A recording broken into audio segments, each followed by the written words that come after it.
estaba haciendo algunas modificaciones en un formato distinto, lo que sería para, yo lo proyecto para Derecho Procesal Penal 2, pero todavía está en eso, en proyecto, así que a ver si llama un poquito también la atención. Se dice que bueno, para tocar estos temas es importante la dinámica que podemos tener. La dinámica en las diapositivas. Ok, bien. Logros para esta sesión. Recuerden que estamos tratando el tema de pruebas, ¿sí? A ver si nos alcanza por un tiempo el tema de impugnación. Pero si me permiten contagiarles un poco lo interesante que puede ser este asunto, es fundamental hablar de prueba en todo ámbito. Yo solamente no lo podría restringir al proceso penal, evidentemente. Prueba también se puede hacer referencia en el proceso civil, administrativo, en cualquier ámbito. ¿Por qué? Porque toda afirmación que se pretende alegar en un proceso en general tiene que ser justificado, ¿no? Y aquí hacemos referencia a la acreditación, tiene que ser probado, porque sin prueba, como dice Manuel Miranda Estrampe, sin prueba nosotros lo único que aspiraríamos es simplemente a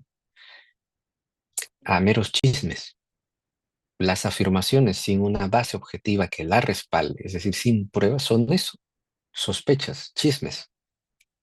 Y sobre sí chismes, sobre sospechas, no se puede resolver un caso. No se puede resolver el conflicto que ha traído el ciudadano por parte de los órganos jurisdiccionales. ¿Ok? Entonces quiero que quede eso bastante claro. Ahora, esto también lo podríamos trasladar a otros ámbitos.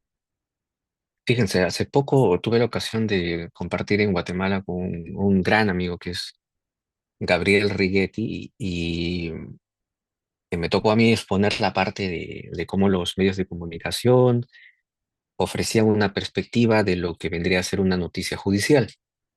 Y explicaba yo que la construcción de la verdad en el ámbito mediático es bastante laxa, a diferencia de la construcción de la verdad en un proceso penal que establece pues un conjunto de procedimientos que a través de bases epistemológicas intentan justificar la construcción de una suerte de verdad, ¿no? Respetando un conjunto de garantías.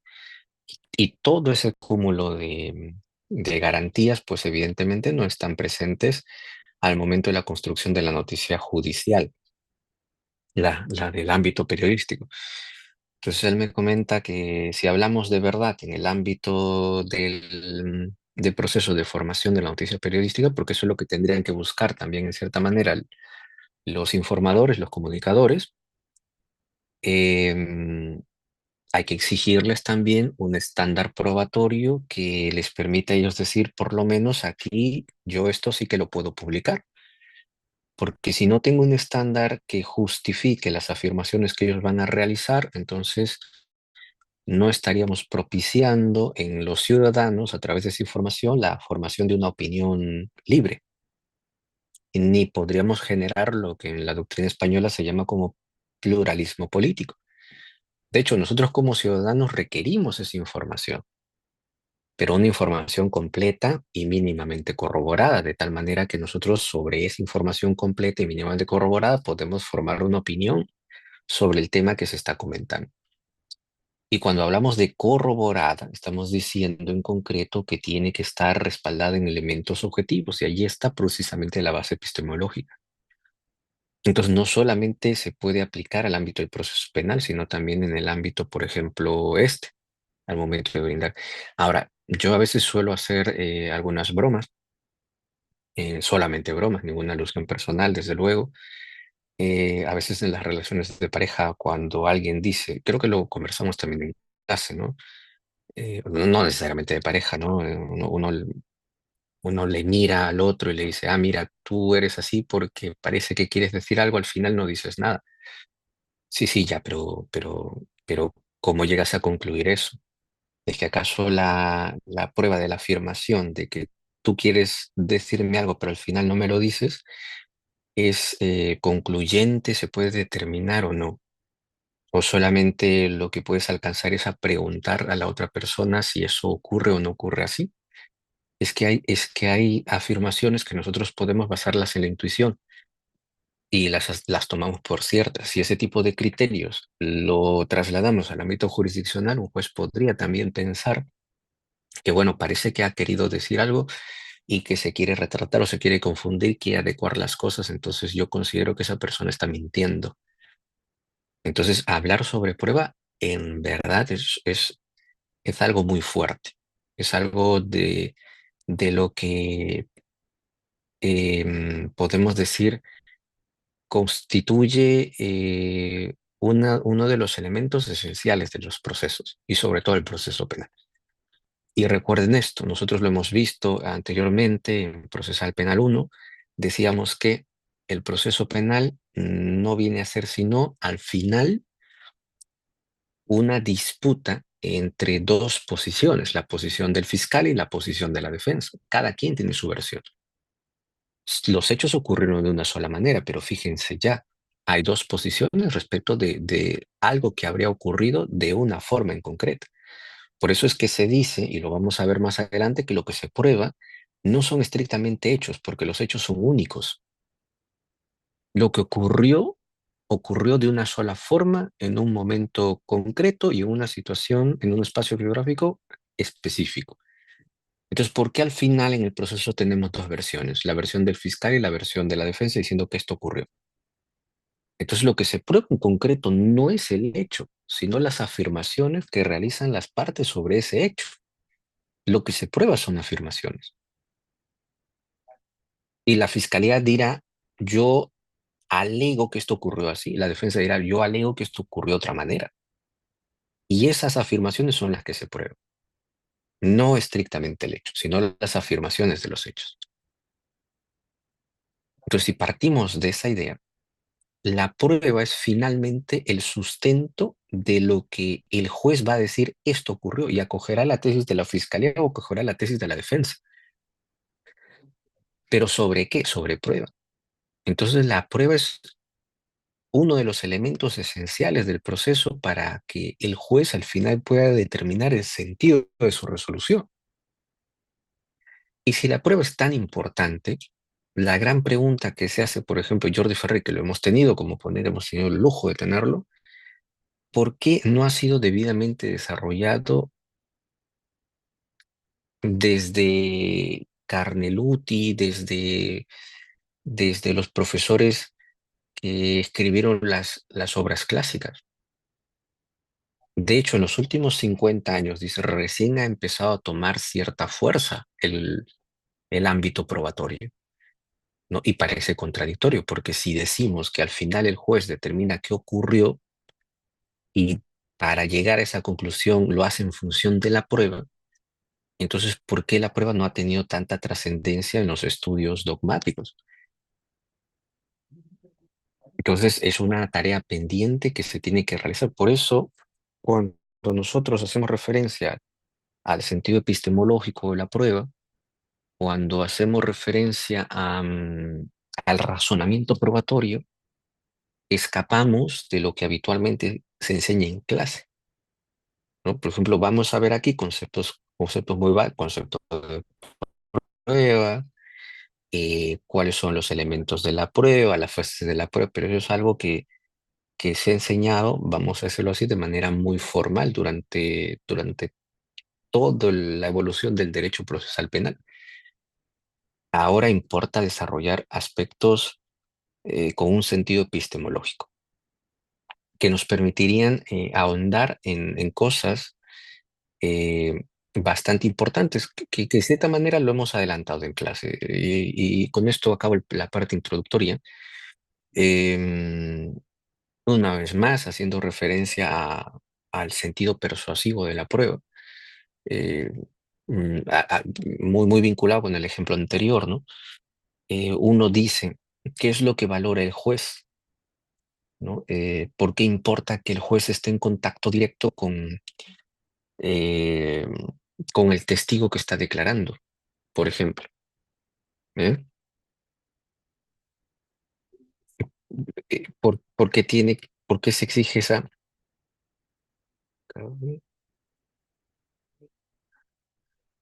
por qué se exige esa inmediación? Entonces, hay personas que se fían de tener ese contacto directo para justificar ciertas afirmaciones que realizan, eh, creyendo que pueden advertir en ciertas conductas de la persona la falsedad o no de lo que están declarando, ¿no? Lo comentábamos en clase, hay libros inclusive sobre eso. Yo la verdad pensé que no existían, pero sí que los existen. Dicen, por ejemplo, si hay una persona que está mirando hacia arriba a la derecha, es que está diciendo la verdad. Si mira hacia abajo a la izquierda, es que está mintiendo. Entonces dicen, es importante que las personas tengan ese contacto directo para verlos, para determinar eh, esa veraz, bueno, vamos a decir, para determinar si está mintiendo o no. Por otra parte, hay algo bastante curioso con el tema creo que se los comenté en alguna ocasión.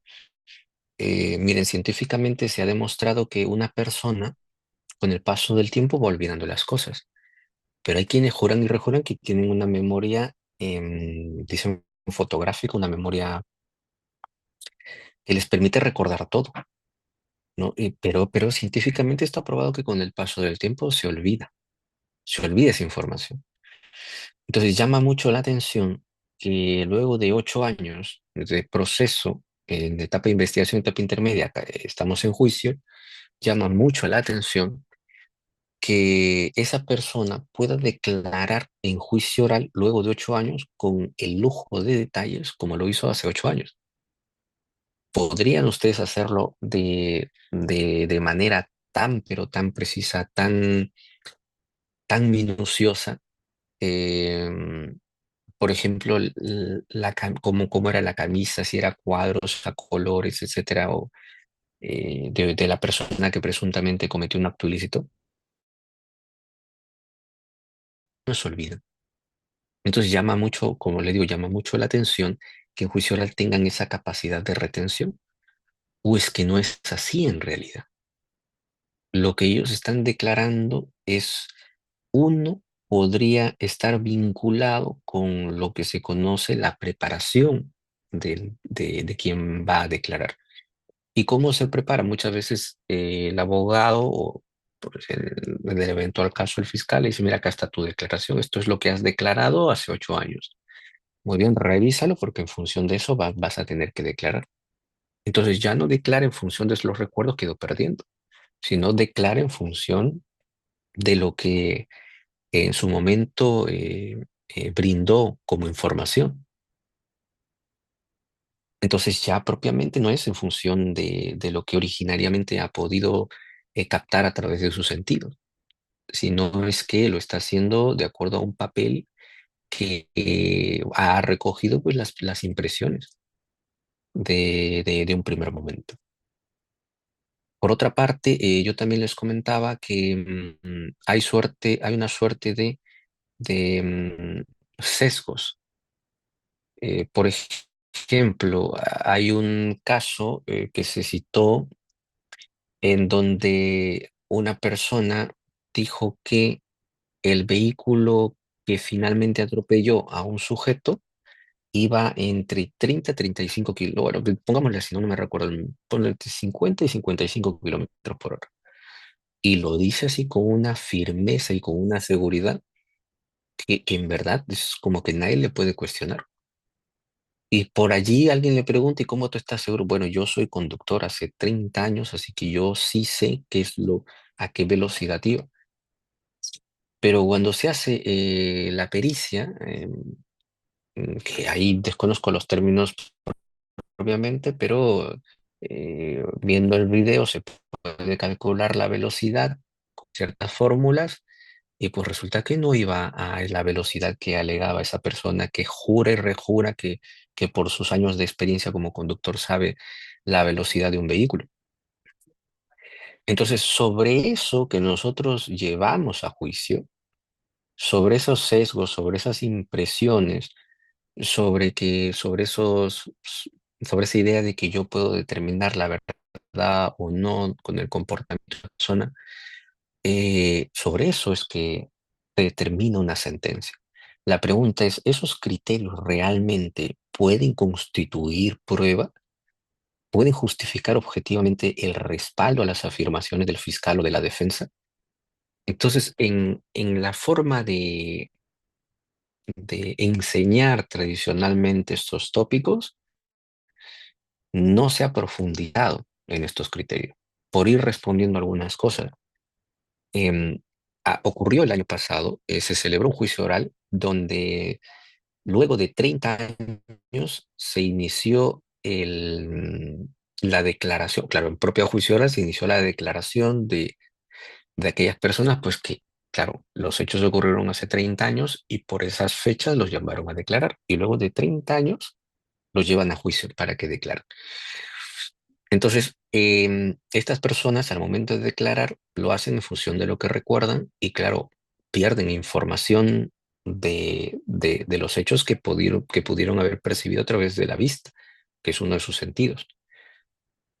Entonces, por ejemplo, dice, claro, yo vi a la persona que entró por tal lugar, iba con polo rojo, yo qué sé, y más cosas. La defensa empezó a objetar. Y creo que estaba también en uno de las ponencias de ustedes que decían, claro, es importante la reiterancia, ¿no? ¿Cómo tú puedes valorar la prueba personal? La reiterancia. Hay que reiterar la información. Entonces, si antes dijo rojo, ahora tenía que decir que era polo de color rojo. Pero si aquí dijo otra cosa, entonces, claro, el abogado dijo, bueno, pues se está contradiciendo. No podemos dar fiabilidad, no podemos dar credibilidad a este testimonio, porque antes dijo que era verde, ahora dijo que era rojo. Total, ¿cuál es? Entonces, reconocer esas bases epistemológicas en torno a la prueba nos permite comprender pues, que con el paso del tiempo y sobre todo 30 años, claro, las personas pueden ir perdiendo esa información. Mientras el tema central, el tema principal de los hechos no varíe, las cuestiones secundarias tal vez se pueden desestimar como criterios para dar fiabilidad a ese medio de prueba. Entonces, por ejemplo, esas bases epistemológicas, lo que se reconoce bajo la psicología del testimonio, nos permite comprender ese tipo de valoración. ¿Se acuerdan cuando yo les ponía el ejemplo? No, que con solo, o mira, ha intentado decir algo y ahora no lo ha dicho, entonces está ocultando algo, o quiere mentir, o quiere decir algo. Entonces, cuando el tipo de razonamiento en ese sentido se propone a través de una afirmación, hay que decirlo, es bastante subjetivo. Es bastante subjetivo. Entonces, estos pueden constituir sesgos o prejuicios al momento de valorar justamente la prueba.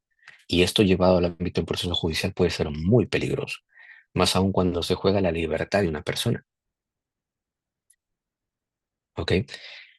Y por último, también les comentaba sobre la capacidad de poder percibir los hechos a través de la vista. Creo que en algún momento también se los comenté y decíamos, fíjese que nuestro globo ocular tiene unas partículas que se llaman bastones. Les comentaba eso y científicamente está demostrado que esos bastones reaccionan a la luz. Entonces, en lugares donde hay cierta luminosidad es posible captar figuras geométricas y colores, pero cuando no hay suficientemente luz, los bastones no se activan y no se puede captar esos, esas figuras geométricas y colores. Entonces, esto nos permite entender que si un declarante dice que a las 7 de la noche en un lugar donde no hay mucho alumbrado público ha visto una persona que sale de la casa de otro hurtando cosas, o bueno, ya robando cosas, y describe que estaba con una camisa a cuadros de tal o cual color, es que es imposible que lo pueda declarar de esa manera. ¿Qué está pasando? Y claro, esas personas lo dicen con tal convicción. De hecho, no tienen nada que perder ni ganar al momento de sindicar quién habría sido el presunto autor. no están vinculados con él ni tienen alguna rencilla ni nada, simplemente declaran. Y ellos juran y rejuran que con esa ropa estaba vestido. Pero si ahora científicamente se demuestra que no se activan los bastones por falta de luminosidad y no pueden captar esos detalles que él dice que sí puede, entonces, ¿qué está ocurriendo? Y lo que se evidencia aquí, y también científicamente está comprobado, es que nuestro cerebro reconstruye cosas y nos hace pensar de que hemos presenciado cosas que no hemos presenciado o que podemos ver cosas que en realidad no podemos ver por esas capacidades o esas condiciones físicas.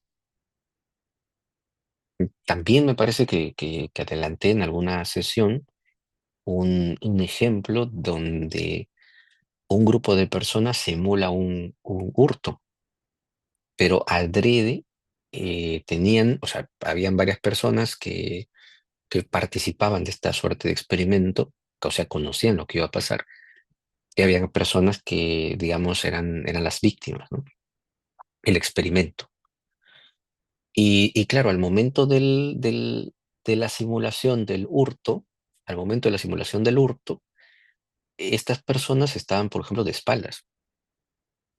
Entonces, cuando dan el grito y ven a la persona corriendo, es una cuestión de segundos, no llega ni a minutos. Es una cuestión de segundos lo que ocurre.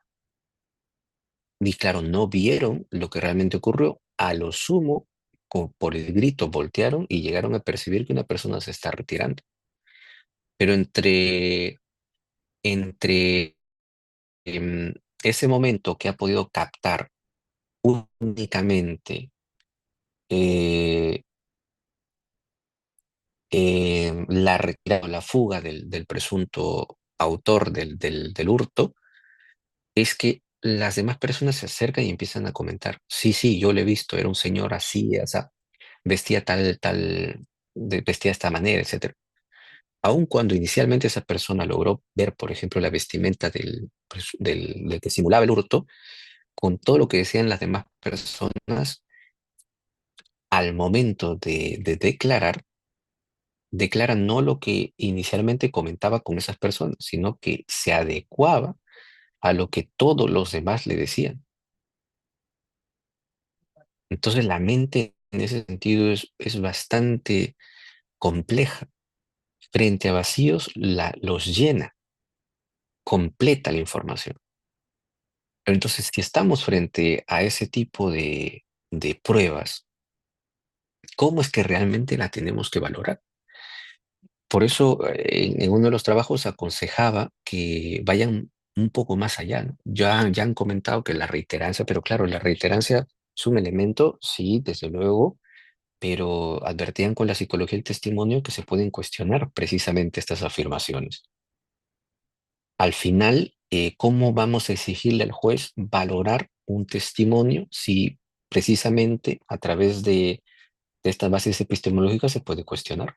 Y eso es lo que tienen que llevar las partes al proceso. El fiscal tiene que llevar información que justifique que su testigo estaba en condiciones óptimas para percibir lo que dice que percibió y que va a declarar precisamente lo que percibió. Y lo mismo tendrían que llevar, en este caso, la contraparte para cuestionar, en todo caso, las capacidades del testigo.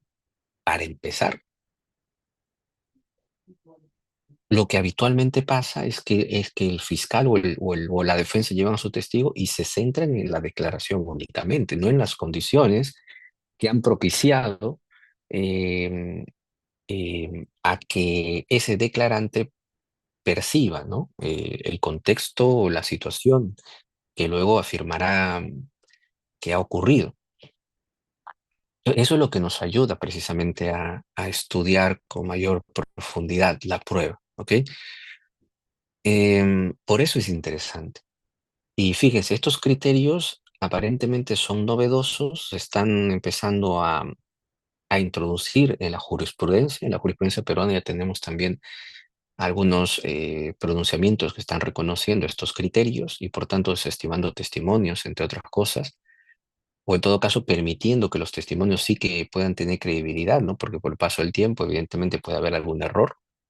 Es normal, es habitual que lo haya, porque con el tiempo las personas van perdiendo la información, mientras que lo principal se mantenga. Y otra cosa también que esté debidamente corroborada. Entonces, todos esos criterios definitivamente nos permiten construir un análisis a través del razonamiento probatorio para justificar las afirmaciones. ¿Ok? Em, ¿Qué buscamos? Primero, conceptualizar el concepto de prueba. Ya habiendo introducido estas cuestiones que van un poquito más allá, que les corresponde a Derecho Procesal Penal 2, em, bueno, pues estudiemos cuál es el concepto de prueba. Veamos también las fases de la prueba. ¿Ok? Por otra parte, ¿cuál es la diferencia entre prueba, medio de prueba, elemento de convicción? Si ustedes revisan el código y han visto seguramente la excepción de improcedencia, que vamos a hacer la simulación de la siguiente semana, perdón, que los delegados también muestran, me dicen que están bastante preocupados. Em,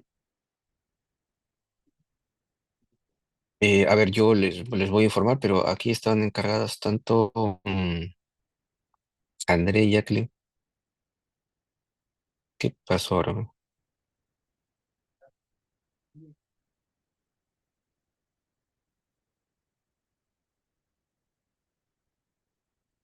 Vale, ok. Eso. Y ahí van a ver precisamente cuando analizan la excepción de proceso de acción el término elemento de convicción. ¿Pero qué es el elemento de convicción? ¿Mm? Hay quienes lo están diferenciando de elemento de prueba o elemento de investigación, entre otras cosas. Vamos a ver también eso, ¿sí? Ahora, nosotros hemos hablado sobre constitucionalización del proceso penal. ¿Eh? Vamos a circunscribir ahora la constitucionalización de la prueba. Bien. ¿Qué principios rigen la prueba según las etapas del proceso? Y finalmente, pues, cómo incide este principio que sí hemos estudiado, la presunción de inocencia, en la distribución de la carga de la prueba. Sí, porque recuerden que en el ámbito del proceso penal, quien tiene la carga de la prueba de la culpabilidad, es decir, quien tiene que probar la culpabilidad, quien tiene la carga de la probancia de la culpabilidad, es el fiscal. Pero eso en atención al principio de la presunción de inocencia. ¿Ok? Entonces son conceptos genéricos que creo que van a ser de utilidad para esta clase introductoria. ¿Ok? Cuestiones generales sobre prueba, prueba de constitución, fases de la actividad probatoria, la incidencia de la presunción de inocencia en la distribución de la carga de la prueba y la clasificación de los medios de prueba. Creo que ahí nos podríamos quedar tranquilamente porque ya en Procesal Penal 2 van a estudiar con mayor profundidad cada uno de los criterios.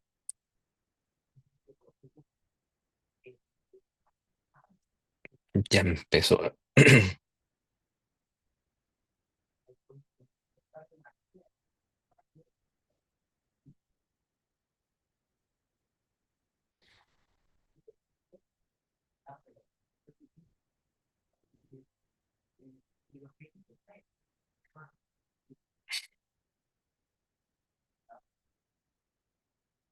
Ok, entonces, empecemos con estos tópicos, ¿sí? Miren,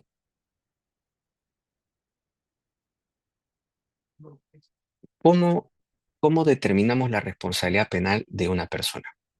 Ya, lo que acabamos de decir. ¿Para qué sirve el proceso penal? Al final, desde un punto de vista muy técnico, decimos que a través del proceso penal se justifica la aplicación de la ley penal al caso en concreto. Es decir, vamos a determinar si una conducta es delictiva y como consecuencia de ello se le imponga la sanción penal. Pero para determinar si en un caso en concreto se va a imponer la sanción penal, claro, tenemos que indicar que los hechos se justifican o se subsumen en el tipo penal. Pero ojo, ya estamos haciendo referencia a hechos. Los hechos se subsumen en el tipo penal. Pero ¿quién nos ha dicho que esos hechos, por la mera negación, ya de por sí implican la subsunción? Esos hechos tienen que estar probados, porque estamos diciendo que esos hechos sí ocurrieron y por tanto, como los hechos ocurrieron, se pueden subsumir en el tipo penal y como consecuencia de ello vamos a aplicar la sanción penal. Con eso que estamos diciendo que los hechos tienen que estar probados. Entonces no puede haber condena sin prueba. Y ese es otro de los grandes aspectos, yo les decía, fundamentales del proceso penal que tenemos que reconocer. ¿Para qué sirve realizar todo lo que hemos estudiado? si al final el juez, a través de prejuicios o sesgos, declara que sí es responsable y ha analizado mal la prueba, o hay prueba insuficiente o la motivación es deficiente. Entonces, toda afirmación tiene que tener un respaldo objetivo en la prueba.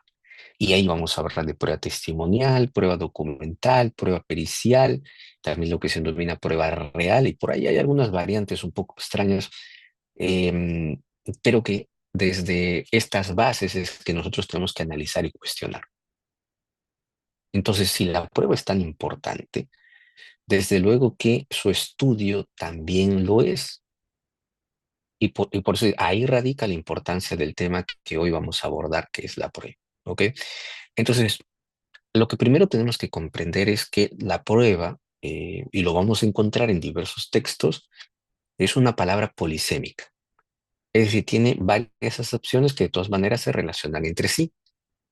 Está como medio de prueba, como la acción de probar y como resultado probatorio. ¿Ok? Vamos a hacer aquí, de alguna manera bastante coloquial, una ejemplificación de lo que acabamos de decir. Em, Primero, si nosotros estamos en un proceso penal,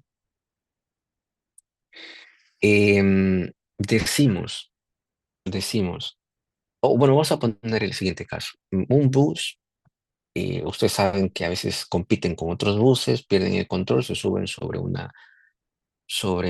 la vereda, por ahí hay una parada y bueno, hay personas, las atropella, las empuja y lesiona a varias personas. Ok, entonces, para empezar, hay testigos, que hay personas que han estado allí, han visto lo que ha ocurrido, que estaba yendo en velocidad, estaba compitiendo con otro, perdió el equilibrio, eh, y bueno, pues se subió a la vereda, al paradero, etcétera. Por otro lado, hemos visto también que los centros comerciales ponen cámaras y podemos tener precisamente ya una de esas cámaras que haya registrado los hechos. Miren, tenemos a personas que pueden describir lo que han podido percibir con sus sentidos. Tenemos también una cámara que ha registrado los hechos. ¿Ok? Entonces, lo que ha ocurrido en un determinado momento y lugar se puede llevar al ámbito del proceso penal, pero para llevarlo al ámbito del proceso penal requiere cierta formalidad. Hay quienes le dicen procedimientos, ¿sí? Y estos, por ejemplo, vamos a decir, hay personas, ¿no? Como les digo, que tienen información de lo que ocurrió. Y si tienen información de lo que ocurrió, pueden introducir dicha información al proceso penal, pero ¿a través de qué? Y ahí viene el concepto de medio de prueba. A través de los medios de prueba. ¿Qué medios de prueba tenemos? Por ejemplo, esa persona que tiene información sobre lo que ha ocurrido puede aportarle al proceso. Y es información relevante. ¿Por qué? Porque tiene que ver con los hechos, objetos que van a ser investigados. El fiscal va a investigar al conductor por delito de lesiones. Entonces, esas personas, claro que pueden declarar sobre cómo ocurrieron las cosas. ¿A través de qué? A través del testimonio. Entonces, el testimonio es un medio de prueba que va a permitir la introducción de esa información al proceso penal. El testimonio vendría a ser ese medio o mecanismo por el cual se introduce esa información probatoria. ¿Ok? ¿Qué más tenemos ahí? Además del testimonio está el documento y miren, por ejemplo, estamos diciendo que hay cámaras que han registrado lo que ha ocurrido. Ok, la policía o la fiscalía pide a los dueños de esos locales que les den el registro de video de tal día, tal hora. Se lo proporcionan. ¿Eso se puede introducir al proceso penal? Claro que sí, a través del documento, solamente que el soporte es digital. Y ahí hablamos del documento digital. Por ejemplo, las conversaciones que tenemos en WhatsApp se pueden introducir al proceso, sí, a través del documento. ¿Eh? Ahora, miren, nosotros podemos tomar screenshots, ¿no? Screenshots o pantallazos y lo imprimimos y decimos, ¿eso es prueba? Eso en estricto no es prueba, sino que estamos utilizando un medio de reproducción de la prueba. La prueba en realidad está aquí. en el propio celular. El soporte vendría a ser el programa informático que es el WhatsApp. En estricto, esa es la prueba digital, del documento digital. Solamente que las formas de reproducción pueden ser a través, como les digo, de las capturas de pantalla y las impresiones. Por eso que cuando alguien presenta meras capturas de pantalla, ¿qué nos garantiza a nosotros que, que sea verídica, que sea verdadera? Es que, es que en concreto se tiene que aportar el propio celular para que a través de una pericia se pueda extraer la información y así se determina que no ha sido manipulada. Más aún cuando en la actualidad hay programas pues que simulan conversaciones de WhatsApp con quien nosotros queramos. Entonces puede alguien en ese sentido que ha presentado únicamente impresiones eh, de las capturas de pantalla de las comunicaciones que se puede tener en WhatsApp, puede cuestionar en cuanto a su veracidad. Entonces lo más ideal y lo más importante es que el celular sea aportado a la fiscalía para que la fiscalía a través de una orden se realice una pericia sobre esto y se determine cuál es el contenido y que este no ha sido alterado, ¿sí? Recuerden, los pantallazos, las impresiones de capturas de pantalla son solamente medios de reproducción para facilitar la visualización. Pero si además tenemos evidentemente la pericia que determina que no ha sido alterada esa comunicación, pues le da mayor grado de fiabilidad. ¿Ok? Entonces tenemos, por ejemplo, allí las cámaras de video que podrían ser aportadas también con un documento, el documento digital, la información que tiene una persona a través del testimonio. Hemos dicho también la pericia también. Todos estos nos permiten introducción de la información que estábamos diciendo en el mundo de la realidad al proceso penal. ¿Ok? Entonces, sí, por eso se dice que es el testimonio, es la prueba. La pericia es la prueba. Prueba pericial, prueba testimonial, prueba documental. Por eso el concepto de prueba está muy asociado a medio de prueba. ¿Sí?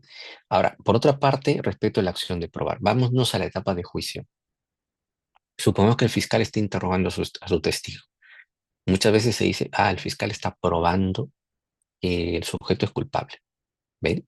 Ahí utilizamos otra vez la palabra de prueba, pero está muy vinculado con la actividad probatoria.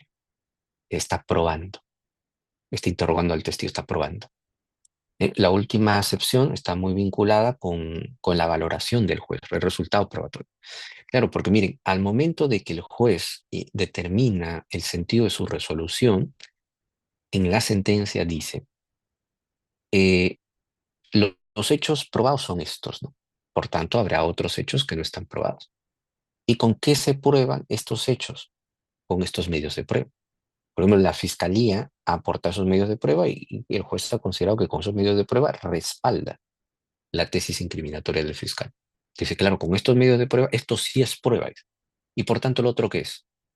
Lo que ha aportado la defensa para justificar sus afirmaciones de que no se cometió el delito. Para el juez eso no es prueba. Lo que es prueba es aquello que únicamente le permite justificar em, la versión, ¿no? De una de las partes, que en este caso estamos suponiendo que es la del fiscal. Entonces, para el juez no todo es prueba, es únicamente lo que le ayuda a justificar su decisión. Entonces, vemos allí cómo la prueba puede estar vinculada a medio de prueba con el testigo, con el testimonio, con el documento, con la pericia, con la actividad probatoria, si dice que está probando, ¿no? Cuando interroga al testigo, o el resultado probatorio, cuando el juez dice que no todo es prueba, sino solamente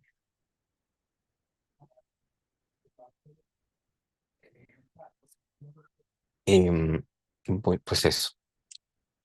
Ahora, en los libros, la referencia más habitual es a esto, al medio de prueba. Es más, asocian prueba testimonial, prueba pericial.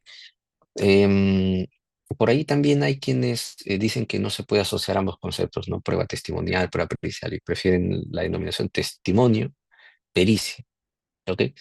Ahora viene el otro concepto que es elemento de convicción, ¿no? ¿Qué es lo que significa elemento de convicción?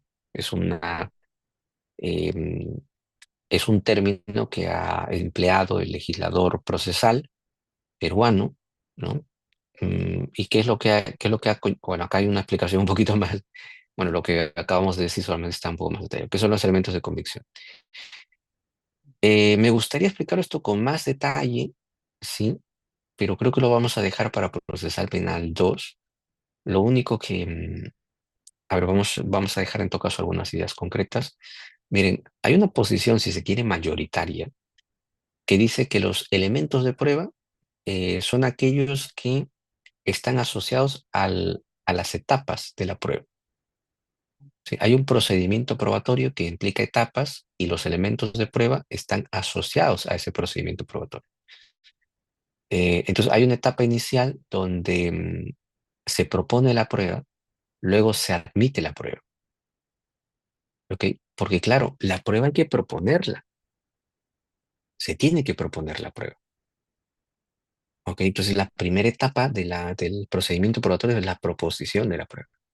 La segunda etapa va a ser la admisión de la prueba. Si yo la propongo, y claro, se va a tener que armar un debate para que se resuelva si se admite o no se admite la prueba. ¿Para qué se admitiría? Para que a través de su admisión se pueda llevar a juicio oral.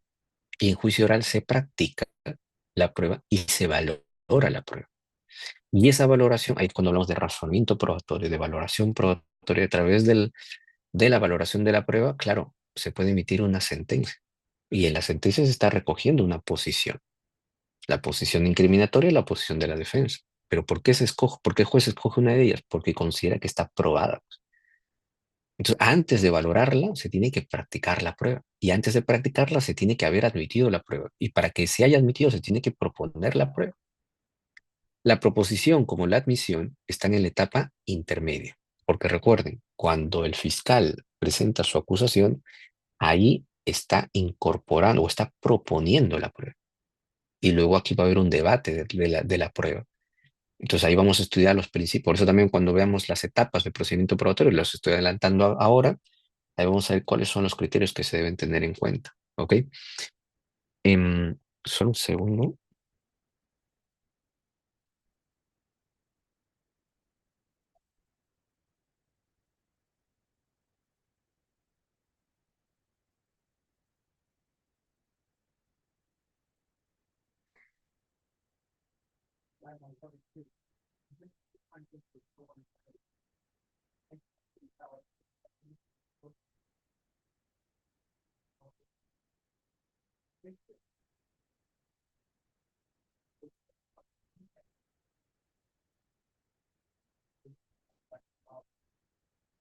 Bien.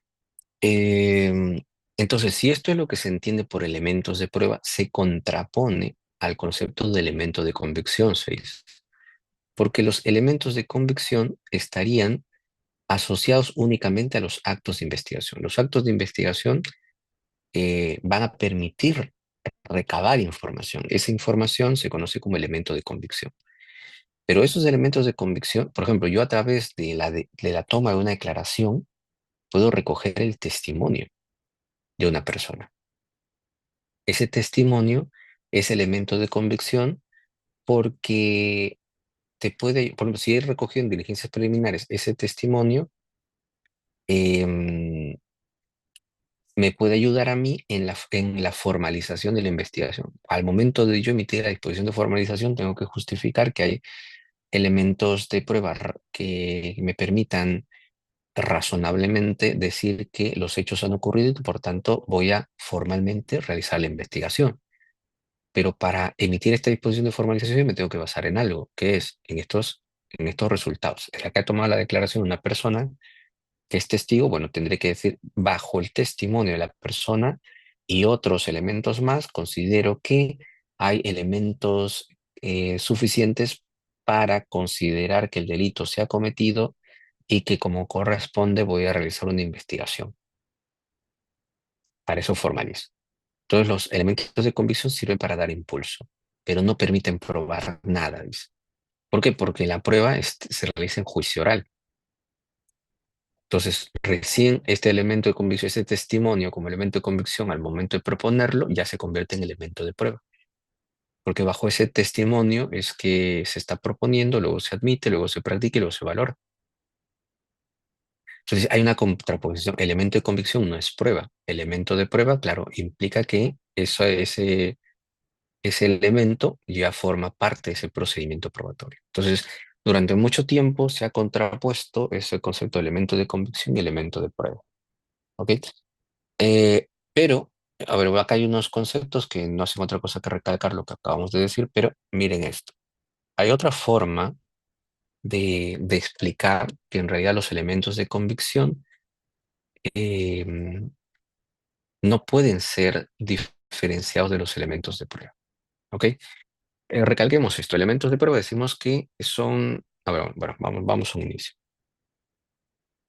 De todas maneras, no tenemos mucho tiempo. Uy, es esta 9:30, ¿no? A ver, vamos a dar un break que tengo que coordinar algo también. Pero en un ratito más, ¿ok? Vamos a acabar esto.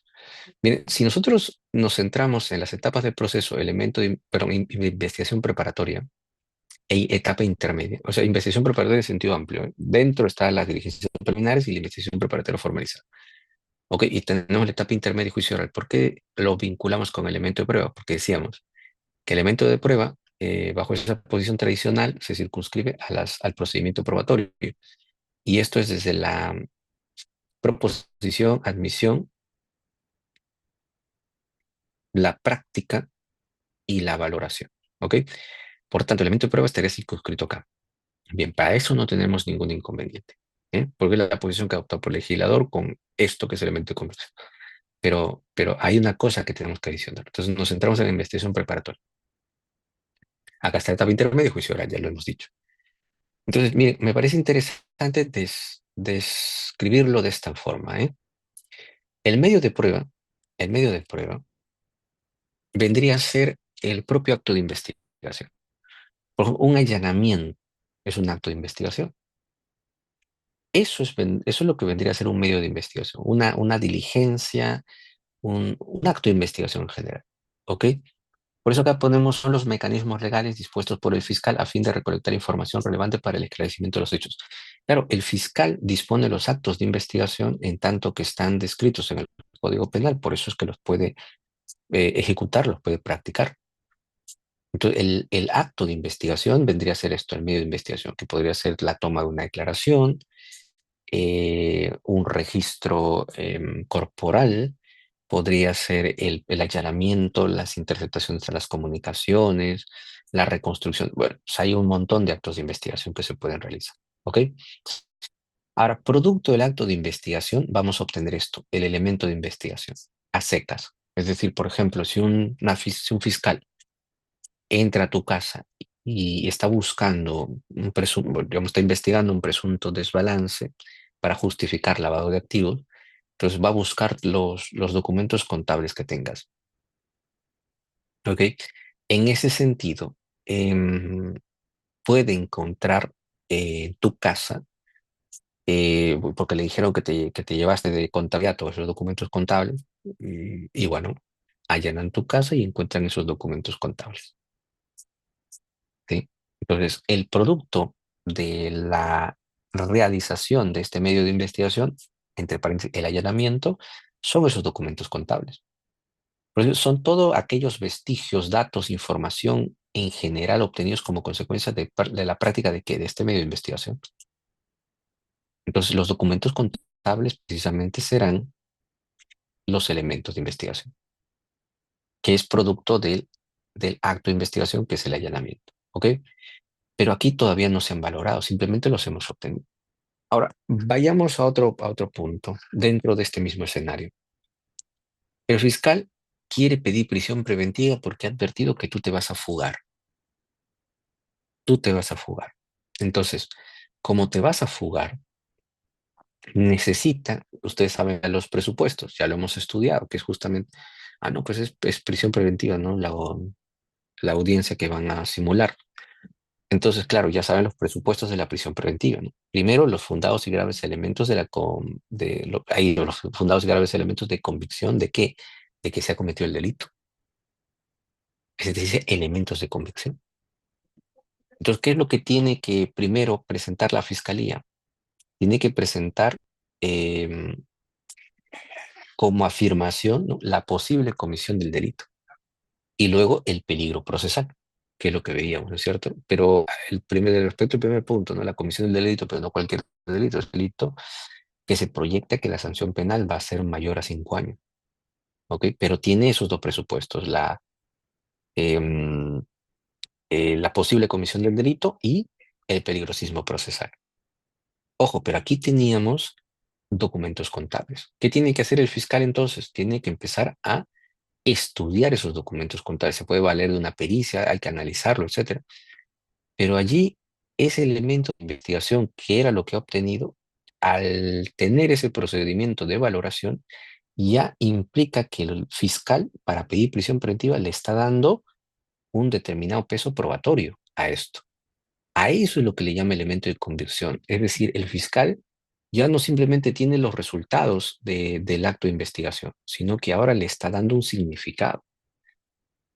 Ya está diciendo esto genera convicción respecto de cierta afirmación, por ejemplo, de que se ha cometido el delito. El elemento de convicción, a mi modo de entender, estaría referido al proceso de valoración que le da a, a estos elementos que han sido obtenidos de los actos de investigación. Al darle ese significado, está dando un valor. Ahí ya no es simplemente un elemento de investigación, es un elemento de convicción, porque al fiscal le ha generado convicción de que esos documentos, que son los documentos contables, pueden justificar el primer presupuesto de la prisión preventiva, que es la apariencia de comisión de delito. ¿Por qué? Porque bajo su análisis esos documentos acreditan desbalance, es decir, acreditan que de un momento a otro el sujeto ha empezado a percibir grandes cantidades de dinero que no se pueden justificar y que debido a ello está lavando dinero. ¿Se dan cuenta? Entonces, si nosotros lo pudiésemos dividir en tres partes, ¿qué diríamos? Habría un medio de investigación, que es el allanamiento. Habría un elemento de investigación, que es el producto del allanamiento, que son los documentos contables. Ahora, si esos documentos contables ya son analizados, son valorados, ya sería un elemento de convicción. ¿Por qué? Porque le están generando esa convicción al fiscal de que los hechos han ocurrido. Los hechos delictivos han ocurrido. Pero ojo, el fiscal, por tanto, dice, bueno, con esto voy a presentar mi requerimiento de prisión preventiva. Para el juez, todavía esos no son elementos de convicción. Y ahí viene justamente la dinamicidad del concepto. Porque el juez está esperando que tú todavía le expongas. El juez todavía no ha decidido, el juez no ha dado apreciación sobre estos elementos. Para el juez son, de momento, elementos de investigación. Tú le estás presentando los resultados de actos de investigación. Para el fiscal, sí, por eso el fiscal está requiriendo prisión preventiva, porque estos tienen un significado para el fiscal y son precisamente que en conjunto justifican que sí se ha cometido el delito. Por eso el fiscal los presenta, pero para el juez todavía no constituye nada. Son elementos de investigación, son vestigios, datos, información en general que han sido obtenidos producto de la actividad de investigación fiscal. Entonces, el juez de momento está esperando que haya el debate. Entonces, cuando las partes les ponen, se celebra el debate, ya el juez tiene que emitir una decisión en el auto de prisión preventiva. Y entonces, para el juez no todo va a ser elemento de convicción, porque la defensa dirá una cosa, la fiscalía dirá otra cosa. Supongo que el juez dice, voy a imponer prisión preventiva, acá está mi auto de prisión preventiva, pero ahí tiene que indicar cuáles son ya no los elementos de investigación, sino para el juez cuáles son los elementos de convicción que le motivaron a considerar que se han acreditado todos los presupuestos de la prisión preventiva. Ahí ya, para el juez hablamos del elemento de convicción. Entonces, ¿qué vendría a ser el elemento de convicción? Es el uso del elemento de investigación para generar, ¿qué cosa? Conocimiento, convicción en el fiscal para el impulso procesal, también para pedir prisiones preventivas, por ejemplo, medidas cautelares en general, o en el juez para adoptar una decisión que no es la sentencia, porque recuerden, la sentencia es en juicio oral. De momento estamos en investigación. Entonces, todas las resoluciones que va a emitir el juez necesariamente implica que esos elementos de investigación han sido valorados por él y él está considerando que esos elementos sí acreditan, sí justifican ciertas afirmaciones que se pueden vincular con los presupuestos de las medidas, como por ejemplo el presupuesto de la prisión preventiva. Entonces, si nosotros atendemos este concepto, vamos a llegar precisamente a esa posición tradicional, que los elementos de convicción permiten el impulso del proceso, pero los elementos de prueba permiten concluir ese proceso a través de una sentencia. Pero vayamos un poquito más. ¿Realmente podemos contraponer elementos de convicción a elementos de prueba? Y a mi modo de ver, no se puede. En realidad son lo mismo. Porque los elementos de convicción en concreto son prueba. Porque fíjense, nosotros estamos diciendo que con estos elementos de convicción, ¿qué cosa? Se está probando el primer presupuesto de la prisión preventiva. Con esos documentos, con esos testimonios, con esas pericias, con lo que fuese, se prueba la afirmación de que se ha cometido el delito en un grado de apariencia. ¿Mm? Porque fíjense, claro, dice, los elementos de convicción en este caso, ya sea llevados al debate en una audiencia para la prisión preventiva, en caso del juez, tienen esa aptitud acreditativa, tienen esa actitud de probar los presupuestos que exige el legislador, pero en el caso en concreto. Decir que un juez emite un auto de prisión preventiva y que no se está basando en pruebas, decir en concreto que está atendiendo a la mera suposición. Y eso es absurdo. O sea, los jueces, ya sea en juicio oral e inclusive en audiencias previas a juicio oral donde se realiza la investigación preparatoria, tienen que emitir sus decisiones en atención a prueba. Lo que pasa es que aquí el legislador le ha puesto el nombre elemento de convicción. En todo caso, si queremos hacer valer la etiqueta de elemento de convicción para diferenciarlo del elemento de prueba, sí hay una diferencia, que acá en juicio oral hay una práctica plena de la prueba. Es decir, la prueba se practica con todos los principios que existen, pero acá en las audiencias previas a juicio oral, pues hay audiencia de prisión preventiva, audiencia de constitución de actor civil, audiencia de control todo implica una actividad probatoria, pero con limitaciones. Por ejemplo, y ahí por eso comparamos la audiencia de prisión preventiva con la audiencia de juicio. En la audiencia de prisión preventiva, por ejemplo, se dice el testigo. ¿Quién es el testigo? Por ejemplo, Adrián Maldonado. ¿Pero qué dice? ¿Vamos a traer al testigo Adrián Maldonado? No. Acá está la declaración, dice, la declaración escrita de Adrián Maldonado. Vamos a leerla y las partes más importantes. Y la defensa dirá lo contrario también. Pero no se trae el testigo. Se lee su declaración escrita y sobre eso es que se decide. Pero otra cosa muy distinta es en juicio oral. Tú no vas a leer la declaración que ha brindado por escrito. Tú le llamas al testigo para que él mismo te cuente lo que vio. ¿Ven cómo es diferente? O sea, aquí hay una aptitud probatoria, pero sí es una aptitud probatoria limitada. Por eso aquí también se dice, no hay inmediación, no hay contradicción. En estricto no hay contradicción, porque yo no puedo contravenir, yo no puedo contradecir lo que acaban de leer, que es la declaración escrita. ¿Cómo le voy a contradecir eso? Más bien acá, cuando se lleva el testigo, acá le puedo yo contrainterrogar, que es la manifestación concreta del principio de contradicción. Le puedo contrainterrogar y ya aquí sí hay una práctica plena de la prueba. Pero eso no desconoce pues que tenga esa aptitud probatoria. O sea, el hecho de leer su declaración le permite al juez sacar una idea, le permite darle una convicción. La otra parte discutirá el análisis lógico de lo que se está leyendo y podrá utilizar otros medios de prueba para contrastar la información. Se dan cuenta, pero no va el testigo, no va el perito, y en ese sentido, aquí la práctica de la prueba es limitada. ¿Tiene aptitud probatoria? Sí tiene aptitud probatoria, ¿ok? Pero como es limitada, tampoco puede llegarnos a grados de convicción como se exige en la sentencia. Por eso aquí decimos una decisión que no es la sentencia, pero acá ya con la práctica de la prueba sí se puede eh, vislumbrar lo que constituiría la sentencia, ¿ok? Entonces, para mí, elemento de convicción tiene fuerza probatoria, tiene fuerza acreditativa. En consecuencia, es prueba. No cabe diferencia en ese sentido con este otro elemento de prueba. De hecho, podemos utilizar lo que Jordi Ferrer llama el elemento de juicio.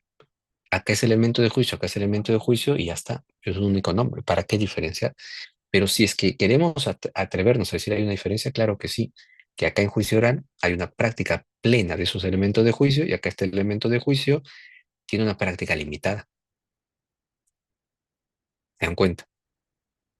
Pero al final te permite probar.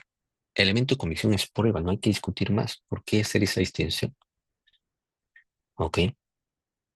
Bueno, acá hay unas cosas más, lo que estaba comentando. Vamos a pasar un poquito. Si no, bueno, hacemos una pausa, doctores. Está bien, 15 minutos hasta las 8:30. A ver, a ver. Ok, vamos a tomar, no quiero volver un poco. Chicos, a ver si me permiten algo. Sí.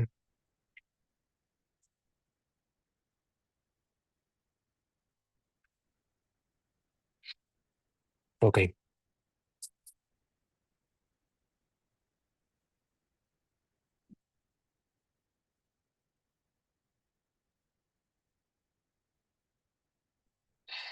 Em, a ver, les comento. Ustedes saben que ha llegado pues estos profesores alemanes. El día de hoy les hemos estado acompañando para algunas entrevistas y la verdad la intención que tenemos es pues que se logre concretar ese convenio con la Universidad Pasado de tal manera que, bueno, pues cualquiera de ustedes tenga esa posibilidad, sobre todo con becas, ¿no? Ojalá que nos permitan eso para que puedan ustedes irse para allá. Y la verdad que toma su tiempo. Hoy hemos estado con el expresidente de la Corte Suprema, el profesor San Martín Castro, y luego con un periodista para que, bueno, ya ha estado con el fiscal de la Nación, ha estado con César San Martín, que es magistrado de la Corte Suprema, he estado con uno de los periodistas, para mí, que toma muy en serio su trabajo. Entonces, les está ayudando, evidentemente, a hacer el trabajo de investigación. Y, bueno, pues la idea es que se pueda firmar el convenio, que ellos expresamente lo han dicho. Ojalá que sea así, que muchos de nuestros estudiantes de San Marcos pues, puedan hacer sus estancias de investigación. Eso me deja un poco agotado, la verdad, y bueno, vamos a tener que tomar esa pequeña pausa. Sí, doctores, está bien si a las 8:30 retomamos la sesión. Nos quedan 13 minutos y puedo ver un poco de líquido y bueno, un poco continuaremos. ¿Sí? Voy a poner una. Ah, ah, por cierto, vayan rellenando la lista. Ah, ¿verdad? Tengo que tomar capturas de pantalla esto también.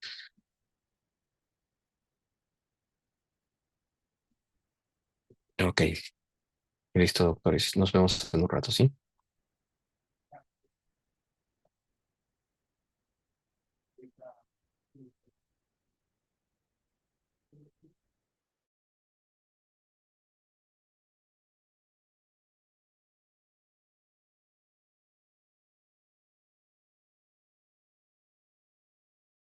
Empezamos, voy a compartir las diapos aquí.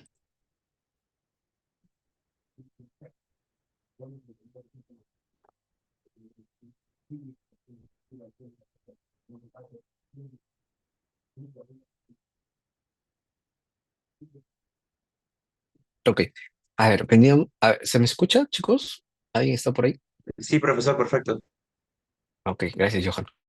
A ver, estábamos comentando que, bueno, acá hay una forma de entender también, bueno, no sé, a veces también hago gráficos medio raros, pero a ver si se permite la ejemplificación. Acá está la sentencia, ¿eh? Para hacer referencia a actos de prueba o elementos de prueba, previamente hacemos referencia a elementos de investigación. El legislador lo ha llamado pues elementos de convicción, ¿no? Pero ya decimos que en realidad también tiene esa fuerza acreditativa, por tanto es prueba. Pero de acuerdo pues, a la posición legislativa, pues esto, elemento de convicción y elemento de prueba. Como les digo una vez más, no hay diferencia en cuanto a en cuanto a que pueden probar afirmaciones, ¿eh? Pero por otra parte, es verdad que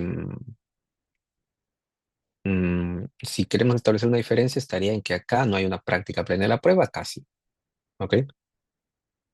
Y bueno, un acto de prueba sería precisamente la práctica de esos elementos de prueba. Y un acto de investigación nos permite obtener elementos de investigación que una vez valorados, pues serían elementos de convicción. En concreto eso, ¿ok? Pero al final esto es prueba, ¿eh? Prueba, prueba. Y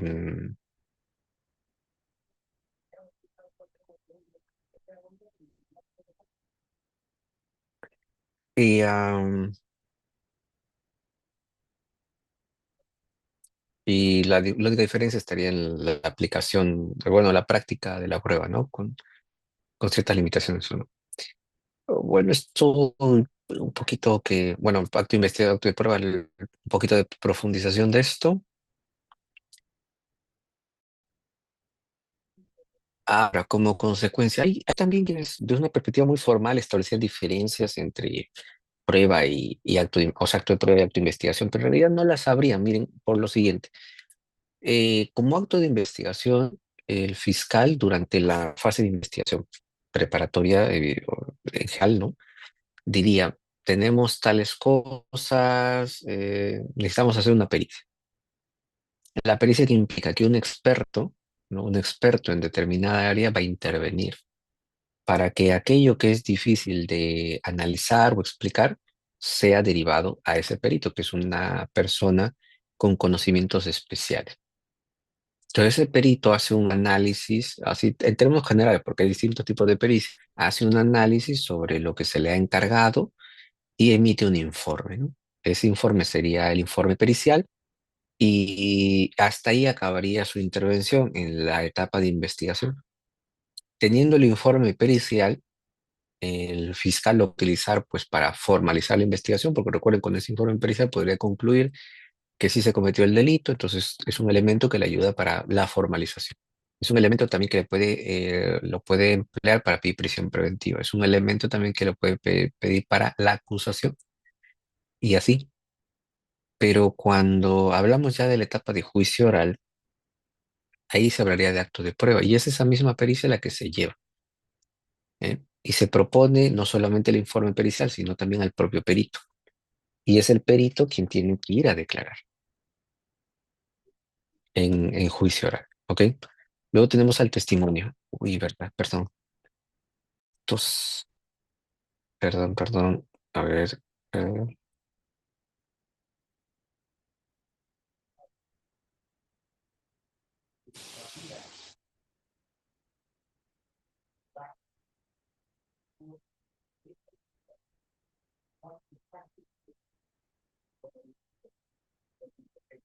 ok. Luego también tenemos el tema de, eh, claro, si ya se lleva el informe pericial que ha servido para impulsar el proceso hasta la acusación, cuando llegamos a juicio, si bien es cierto, se tiene ese informe pericial, pero también se ofrece al propio perito, para que el perito vaya a juicio y explique eh, mm, todo lo que ha hecho, es decir, que explique su pericia. El primero se tendrá que acreditar, no soy un perito de tal especialidad, durante tantos años he venido trabajando. Digamos, lo que intenta ahí acreditarse es pues los conocimientos que debe tener sobre la actividad que desempeña y que le ha permitido realizar ese informe pericial. Luego irán al informe pericial para verificar allí en qué consiste el procedimiento seguido y las conclusiones. ¿Ok? Más cosas. Y por tanto, la pericia puede ser entendida como acto de investigación porque producto de la orden de que se realice la pericia, se emitió un informe, pero más adelante también será un acto de prueba cuando se practique. Y se practica pues trayendo al perito para que declare. Lo mismo con el testimonio, ¿no? Al momento en que se recaba la información, es decir, al momento en que la policía o la fiscalía toma su declaración y se registra esto en un documento, en un acta, eso será pues un acto de investigación, ¿no? Porque a través de la toma de declaración se está recogiendo su testimonio en un acta. Y luego pues diríamos pues que también ese testimonio llevado a juicio oral se practica. Entonces, hacer referencia a testimonio puede ser entendido también como acto de investigación o acto de prueba, tranquilamente, ¿ok? La reconstrucción de hechos es una práctica por la que el fiscal, para una mejor comprensión de lo que habría ocurrido, les pide a los implicados que vayan al lugar de los hechos e intenten reproducir o recrear lo que aconteció. Entonces todo eso se va recogiendo en actas, ¿ok? Pero en este caso se hace referencia a prueba preconstituida. ¿Por qué? Porque con esta reconstrucción de hechos, lo que se procura es que, claro, en el momento de la reconstrucción, esto se recoge en actas, pero ya esa reconstrucción no se puede llevar a juicio oral. Y hipotéticamente, si esto fuera posible, tendríamos que llevar todo el escenario criminal a juicio y hacer otra vez que lo reproduzcan, ¿no? Y eso no se puede hacer. Entonces, la reconstrucción de hechos, debido a esa irreproducibilidad, es que se denomina prueba preconstituida. Al final se queda en acta y es justamente la acta que se lee en juicio de ser el caso. ¿Ok? Bueno, ¿qué se logra? Ya esto también lo comento. ¿Se acreditan los hechos? No se acreditan se acreditan las afirmaciones de los hechos. Como les decía, los hechos han ocurrido de una forma, en un tiempo y lugar específico, ¿ok? Mm, Por tanto, los hechos son únicos. Lo que pasa es que en el proceso penal hay dos versiones sobre cómo habrían ocurrido esos hechos, por tanto, hacemos referencia a afirmaciones de hechos. Y lo que se prueban son esas afirmaciones.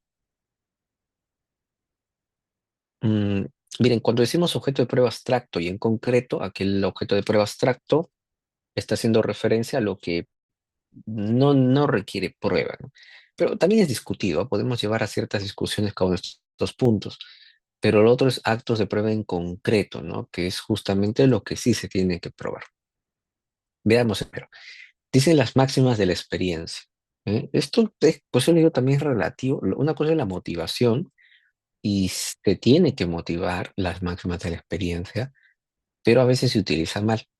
Miren, hay un ejemplo que ha resonado en las redes con el tema de la ropa interior, la ropa íntima roja. No sé si han escuchado ustedes ese caso.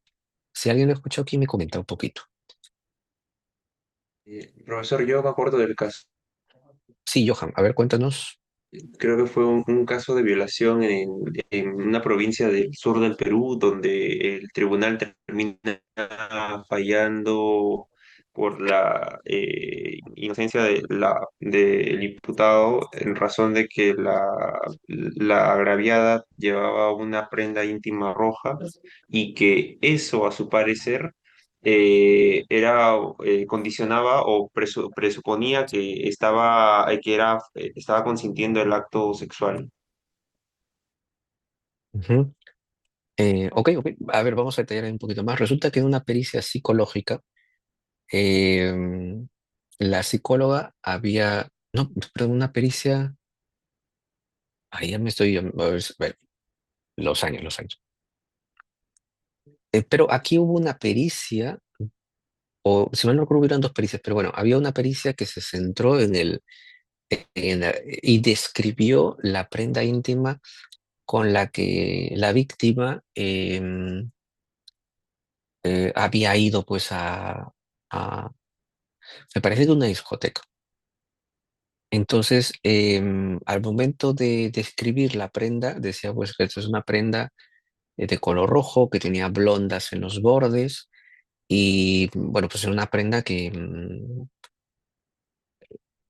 bueno, pues que no es la común, no es una prenda pues em, que bueno, pues que pues utilizada habitualmente para, para alguna práctica íntima, ¿ok? Entonces, aquí esto fue visto en la sala de la Corte Superior de Ica y los magistrados, que eran tres, indicaron que por las máximas de la experiencia, la víctima no puede decir que es tímida si es que usa estas prendas, ¿no? Porque en todo caso la timidez se contradice con el uso de estas prendas y que, bueno, no fue un argumento principal, sino uno secundario. Concluyeron que ella estaría pues predispuesta a tener algún tipo de contacto íntimo con alguna persona, ¿no? Y dijeron esto, ¿cómo llegas a esa conclusión? Bueno, pues son máximas de la experiencia, ¿ok? Son máximas de la experiencia. Entonces la pregunta es, ¿pero qué tipo de máximas de experiencia te puede conllevar a afirmar eso? O sea, las personas pueden utilizar lo que quieran, si quieren, quieren, y si no, y aún así cuando estén predispuestos, pues en el momento pueden decir que no. Entonces, ahí lo que se advierte es una suerte de prejuicio, ¿no? Porque una mujer utiliza cierto tipo de ropa o prendas, quiere decir pues que no puede decir prácticamente que no. al acto íntimo. Entonces, mucho se ha cuestionado el uso de este concepto de máximas de la experiencia porque es una forma de no motivar. Es decir, ¿cómo llego yo de esta afirmación a la conclusión? ¿Cómo llego digamos, el uso de las prendas de este tipo de color, con esas formas, con esas blondas o lo que fuese? ¿Cómo me conlleva a concluir de que en este caso en concreto ella estaba predispuesta a tener intimidad? Entonces dice, máximas de la experiencia? Pero eso solamente es una alegoría para no explicar cómo llegas a esa conclusión.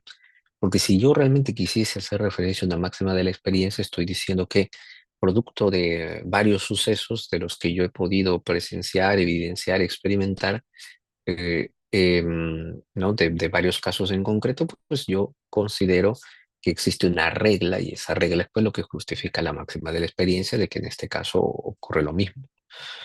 Que digamos en general, pues que las personas que usan prendas de este tipo de indumentaria, así como el color, pues están predispuestas a tener contacto íntimo, ¿no?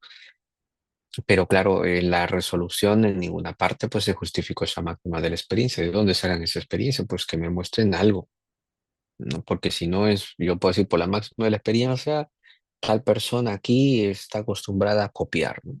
Y eso puede que sí, puede que no, quién lo sabe, por qué va a ser? En todo caso, explícame cómo ha sido tu desarrollo o análisis para concluir esa regla general a la que denominamos máxima de la experiencia. ¿Ok? Pero bueno, se considera por eso que no es objeto de prueba. Las máximas de la experiencia no se prueban, pero tienes que justificarla. Y eso es lo que no se hace. Al contrario, se utiliza la máxima de experiencia para saltarnos de las premisas a las conclusiones y no motivarlas. Luego, las leyes naturales o científicas, ¿no? La gravedad. ¿La gravedad la tienes que probar? No, porque se trata de una ley científica, ¿no? En un proceso penal, cuando, por ejemplo, se estudió el homicidio de, de uno de los integrantes de la barra de Alianza, me parece que cayó de una segunda planta y falleció. Claro, pues evidentemente la caída se da por la gravedad y eso está fuera de discusión, no es objeto de prueba, no vas a probar por la gravedad. Basta con que digas que ha caído precisamente producto de la caída fallecido, ¿no? La norma jurídica interna vigente, ¿no? Es decir, las normas no se prueban. O el objeto de la cosa juzgada, ¿no? Es decir, tenemos ya una resolución que ha adquirido la calidad de cosa juzgada y esa pues no se puede, no se prueba. El hecho imposible, ¿no? Hay ciertas afirmaciones que no están sujetos a prueba por recaer en ese carácter de imposibilidad. Ha venido un extraterrestre y me ha robado el celular, ¿no? Entonces, claro, eso no vas a exigir una prueba con respecto de eso. El hecho notorio es el hecho evidente. Por ejemplo, en un momento en concreto, se decía pues que el COVID, claro, yo quiero justificar algo, y en la época de COVID se pedía, por ejemplo, que las prisiones preventivas, cuya consecuencia es que la persona esté recluida en un centro penitenciario, que las personas recluidas pues salgan, ¿no? Salgan de la cárcel, los presos preventivos. ¿Por qué? Porque podrían fallecer, está en peligro su salud, su integridad, su vida. Entonces, ¿cómo lo justificaba? Ahí está el COVID, muy bien, pruébalo. No, pues que eso es un hecho notorio. Eso, los hechos notorios no se prueban. Entonces se consideró un hecho notorio la existencia del COVID y bueno, pues que empezaron a tomar ciertas decisiones, no, que no nos conllevaron a una tranquilidad, pero eso es lo que por ejemplo, puede ser un ejemplo de hecho notorio, ¿no? El objeto de prueba en concreto es respecto del caso, ¿no? Es decir, lo que tú quieres probar. Los hechos que necesitan ser probados en un determinado caso, ¿no? ¿Por qué? Porque esos hechos que requieren ser probados se pueden subsumir en el tipo penal. Y son esos hechos lo que se requiere de prueba, ¿ok? Objeto de prueba en concreto. A ver, esto también se suele exponer, así muy sucintamente, en todo caso lo haremos. ¿Tenemos hasta qué hora? 8:50, o sea.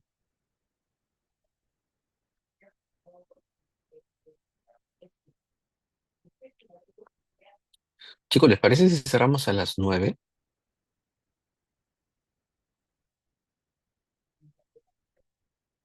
Bien, profesor.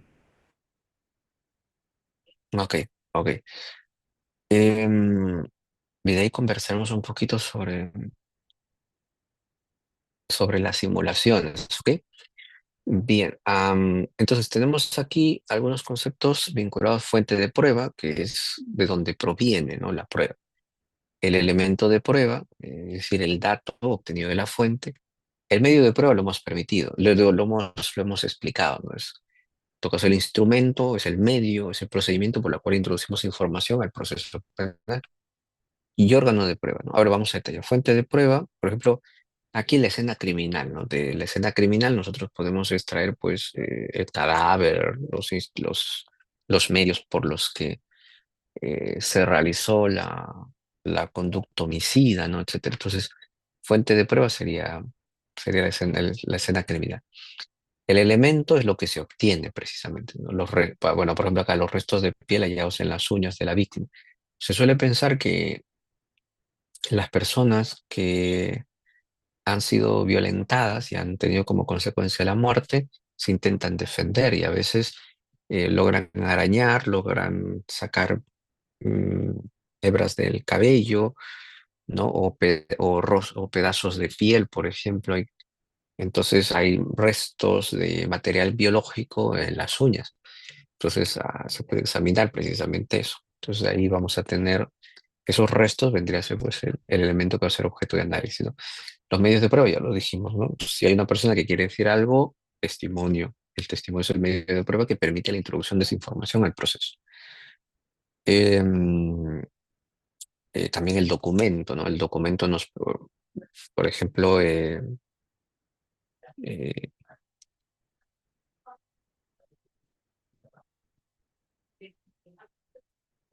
claro, yo afirmo que se ha vendido, o bueno, voy a decir que hay un documento falso, entonces presento ese documento.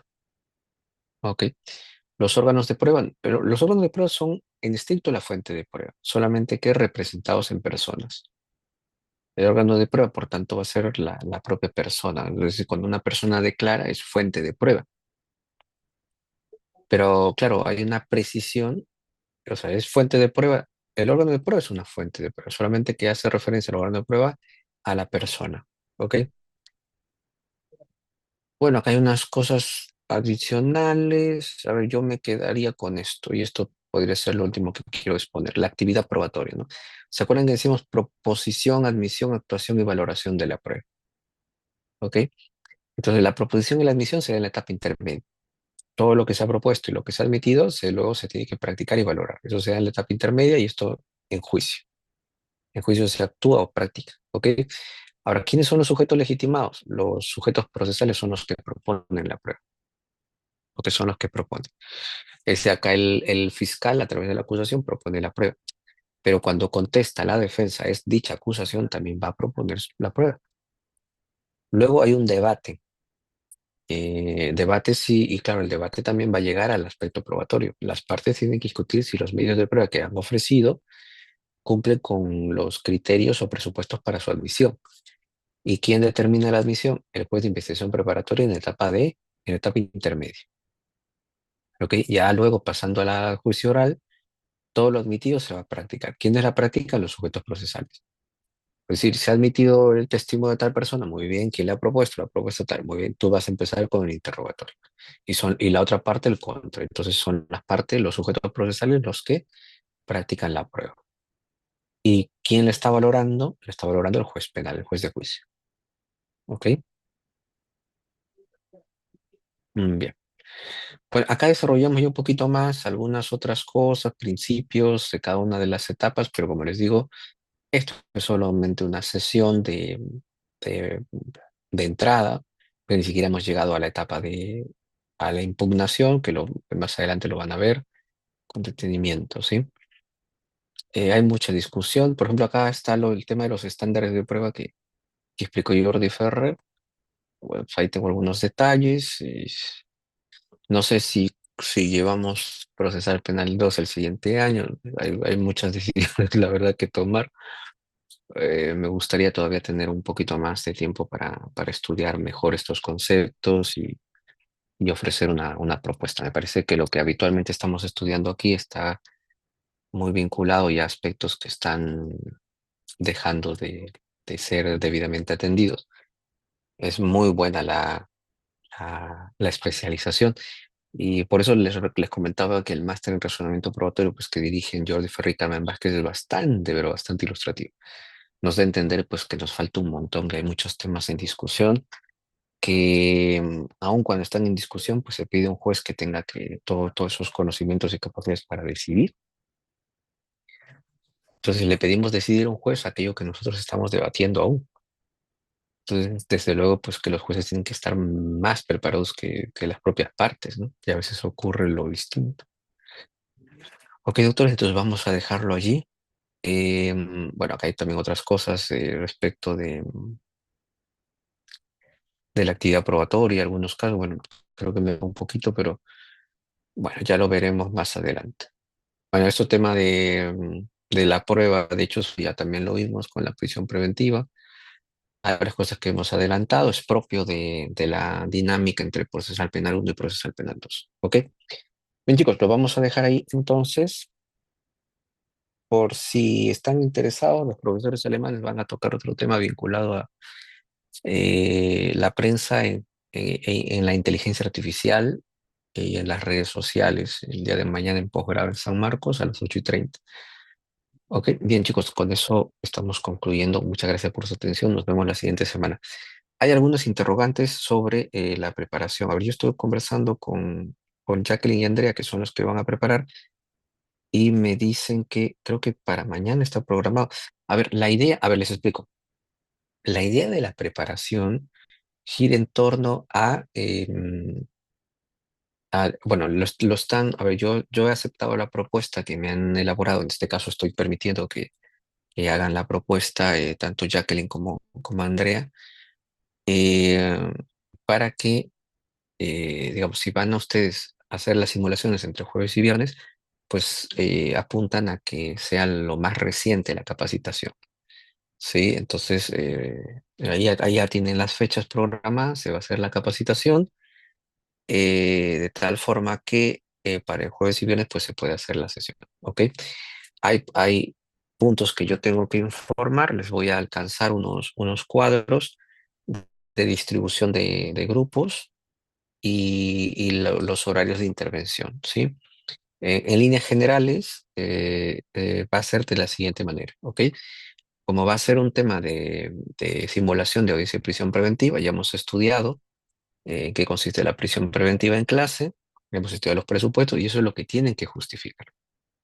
Quien asume el rol de la fiscalía tiene que eh, eh, presentar ante el tribunal de jurado, yo voy a liderar, voy a ser presidente del tribunal de jurado, tienen que presentarnos a través de argumentos concretos cómo es que se cumplen los presupuestos de la prisión preventiva.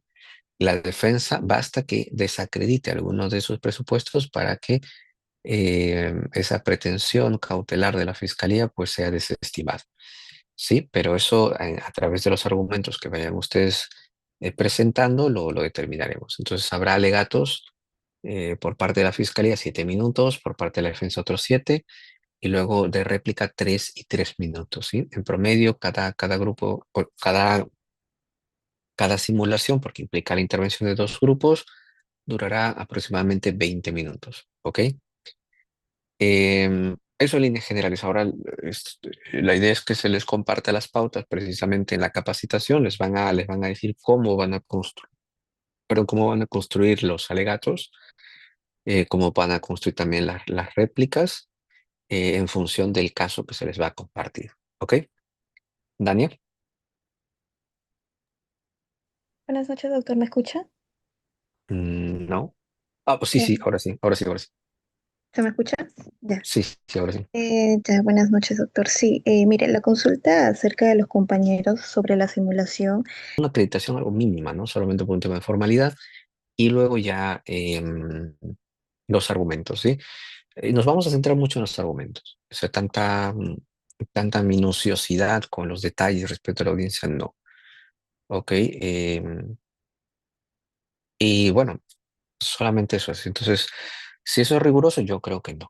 Yo creo que no. ¿sí? Y vamos a comprender, también recién están en tercer año, pero es prudente que tenga una aproximación. Lo más importante va a ser también las recomendaciones que se puedan hacer al final, ¿ok? Johan. Sí, profesor, gracias. Yo solamente quería consultarle si los integrantes de los grupos son los mismos que con los que hemos terminado el trabajo de investigación. Sí, sí, sí, van a ser los mismos. Muchas gracias, profesor.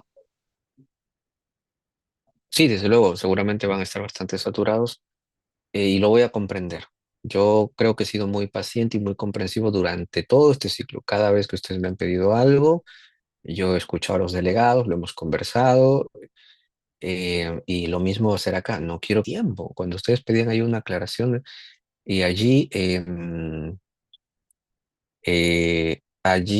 no nos objetaron nada. Recién estoy sintiendo yo las objeciones. Entonces, tal vez si lo hubiesen comentado un poquito antes, lo conversábamos con más detenimiento y redefiníamos la fecha. Digamos que desde la perspectiva de aquí de los docentes y quienes van a preparar, la mejor manera es pues próximo a la defensa, ¿no? Para que tengan información más fresca y todo eso, no para que se pongan tan nerviosos, porque no están nerviosos, ¿no? De esto van a vivir ustedes, chicos, ¿eh?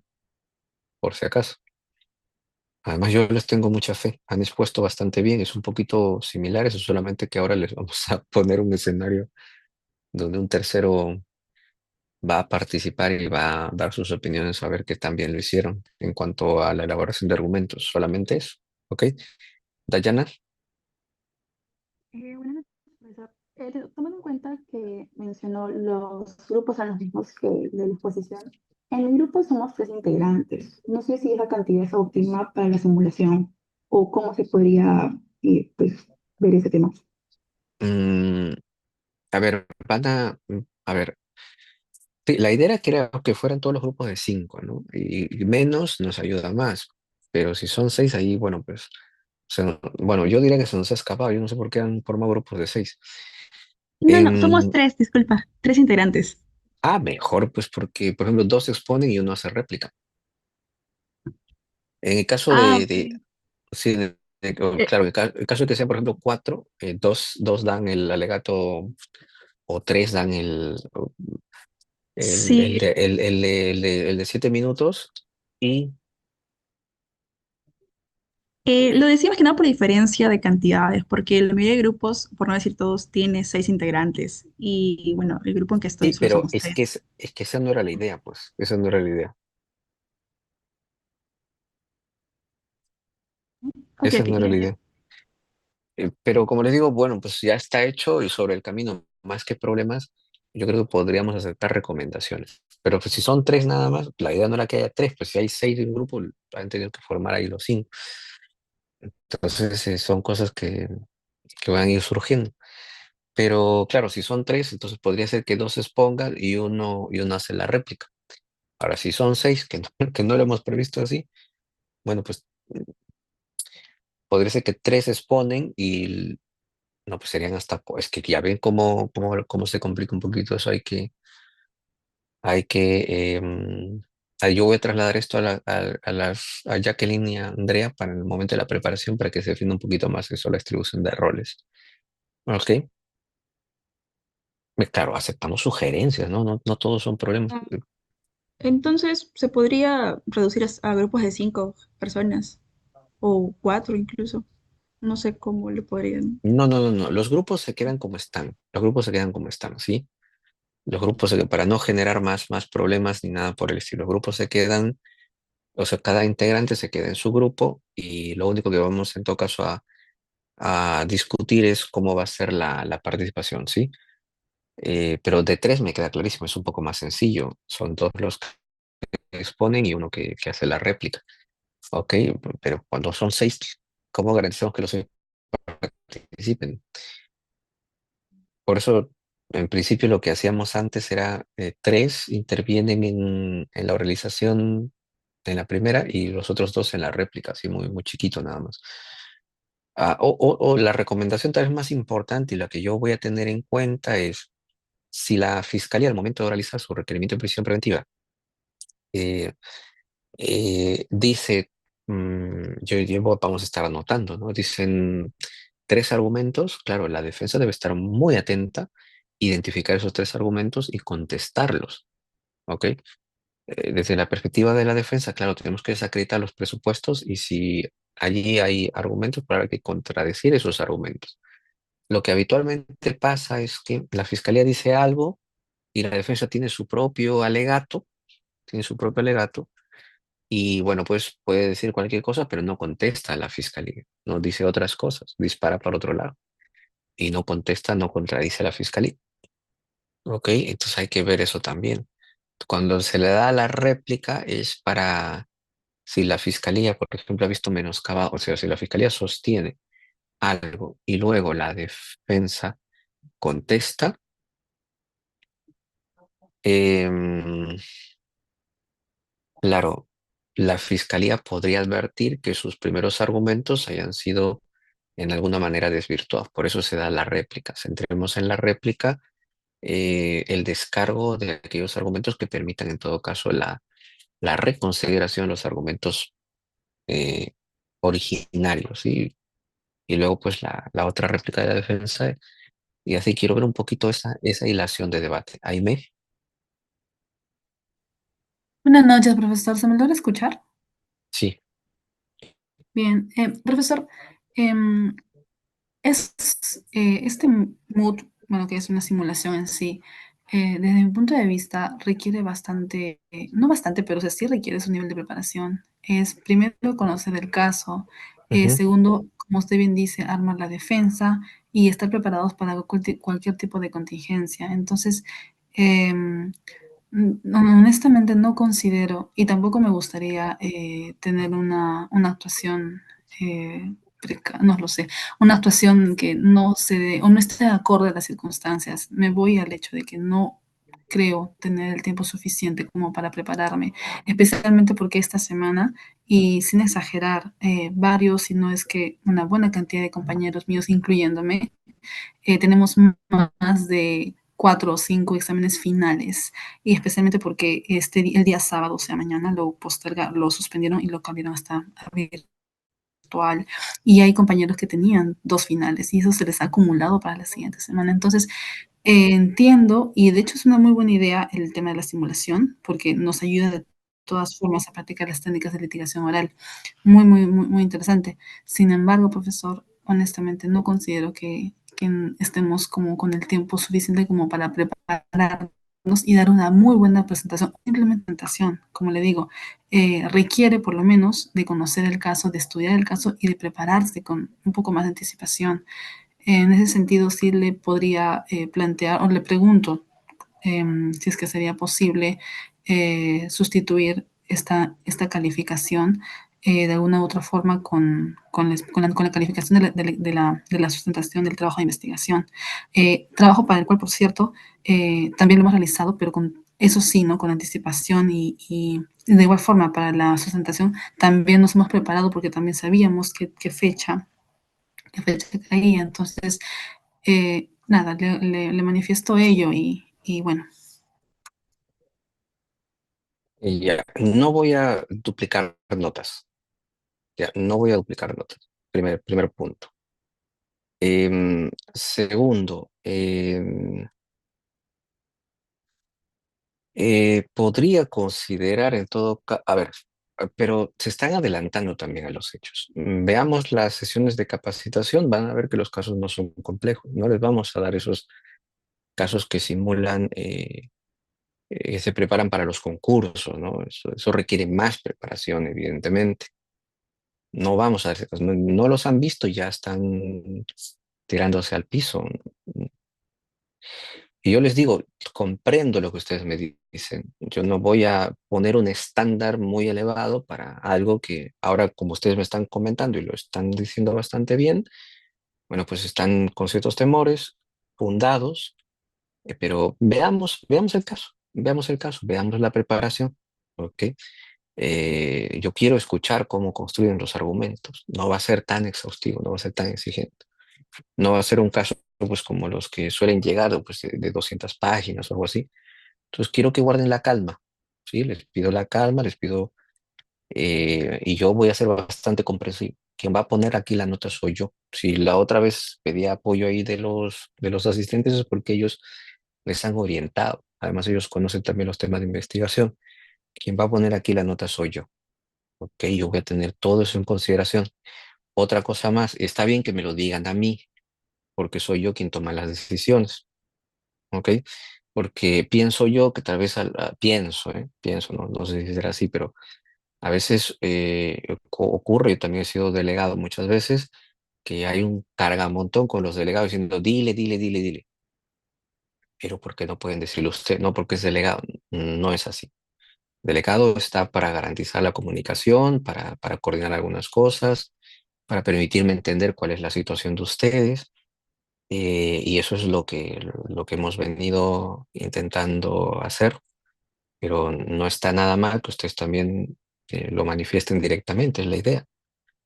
Ok, entonces ya escuché sus preocupaciones, lo estoy entendiendo. Ustedes saben que muchas de las cosas que ustedes me han dicho los he comprendido, hemos hecho algunos cambios también.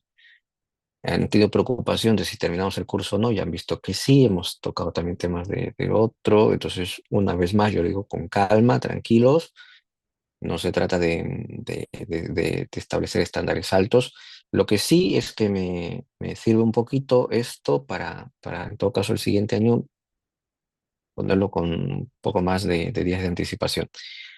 Ok, pero como les digo, aquí el criterio no ha sido, pues, vamos a hacerlo a última hora, sino el criterio ha sido, pues, hay que darles esa preparación para que estén lo más fresco posible para el momento de la simulación. Por otra parte, ustedes han dicho, bueno, se han suspendido las clases, se han acumulado, pero eso no es tanto responsabilidad de nosotros, pero lo voy a tener en cuenta para la evaluación, ¿ok? Lo que sí les digo, céntrense en el análisis del caso para extraer los argumentos vinculados a lo que ya hemos estudiado, la construcción de los presupuestos. Ok, yo voy a poner la nota y yo voy a hacer, por tanto, que, en fin, y yo estoy recogiendo aquí todo lo que les preocupa. Ok, en todo caso, céntrese también en las recomendaciones que se pueden hacer al final. Ok, Aime, Profesor, tan solo para corroborar, esta simulación es la evaluación final, es un examen final, tiene ese sí, peso.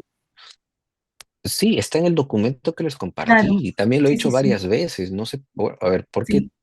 o Es que cuál es la idea? precisamente, claro, es que precisamente al ser al tener este peso a nivel, en la nota final incluso del curso como tal, eh, preocupa. Y no creo que sea, o sea, una preocupación que del tipo, aún no hemos visto el caso como tal. Al margen del caso en sí, es un trabajo complejo y que requiere tiempo. Solamente por ello, ¿no? Claro que va a requerir tiempo y van a tener una semana. Ahora, si tienen cursos y tal, pero en todo caso, ¿por qué no se lo dicen a los profesores, a los otros profesores que tienen aquí la preparación? Díganselo también a ellos. A ver, lo que intento decir aquí es que estoy escuchando, les estoy comprendiendo. Yo no sé qué más quieren que haga.